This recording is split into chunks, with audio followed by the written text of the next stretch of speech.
Welcome back to the Mind Pump channel. My name is Brayden Barrett, strength coach and owner of Look Like You Lift. Today, we're gonna be going over the 3 reasons why your deadlift sucks and how easy it is to fix it.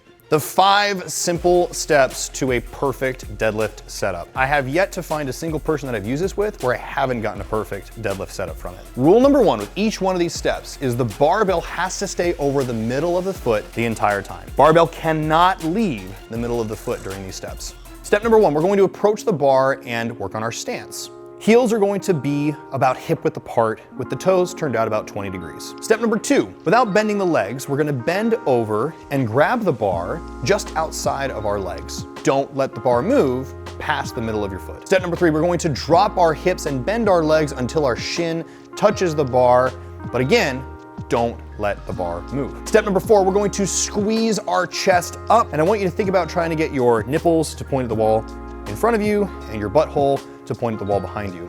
If your back is tight and uncomfortable, you did it right. Step number 5, we're going to pull the bar against our legs and we're going to stand up with the bar. One of the biggest issues that I see with the deadlift is rounding in the back. It's actually quite an easy fix. A lot of the times it's not due to a mobility issue. You don't suck. It just comes down to a little bit of coaching. One of the reasons why I see people, especially teenagers who round their back, it's because they can't feel their erectors. The erectors are the 2 slabs of muscle that run down your lumbar spine and keep your spine erect. So if we can feel those erectors more effectively, more than likely you'll be able to control your back. I'm going to use a simple warm-up that works 9 times out of 10 called a Superman. What you do is you lay prone on the ground, lift both our hands and our feet up at the same time. You're gonna hold that for a few seconds and then control yourself down. Do that for about 10 to 15 reps. What we're doing here is pumping a lot of blood and a lot of lactate into those erectors. You'll be able to feel them a lot more. Get set up on your deadlift bar using the same 5-step deadlift setup that I talk about.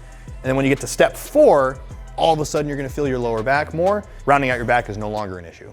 So if you watch any of my videos, either of me or my clients, you'll see that we like to deadlift with a weightlifting shoe. Now I know that powerlifters around the world are screeching in pain and agony because this goes against everything they understand. But why would I recommend wearing a weightlifting shoe during the deadlift? Number 1 is a weightlifting shoe is going to give you more stability because it has a wider surface area, allows you to feel more of the floor. Second thing is this is a wooden sole. A lot of weightlifting shoes are plastic and they don't compress like a tennis shoe. So we are able to produce more force because the shoe itself is not absorbing any force that we produce.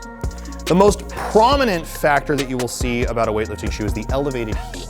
Now, this I have found in my 10 years of coaching the deadlift, that the elevated heel actually helps you to control your lower back more, so you're able to get your lower back an extension, and that rounding issue that you see in the deadlift goes away when you have an elevated heel. If you're gonna be lifting 500, 600, 700, 800 pounds, sure, you wanna pull flat on the ground, but if you're watching this, that's probably not you yet. So what we just covered is the 5-step setup to a perfect deadlift. We covered how to fix the most common issue with the deadlift, which is rounding up the back, and we covered the importance of a weightlifting shoe for having more control of your back. Make sure to follow Mind Pump, subscribe to the channel, go check me out over at Look Like You Lift, both on TikTok and Instagram.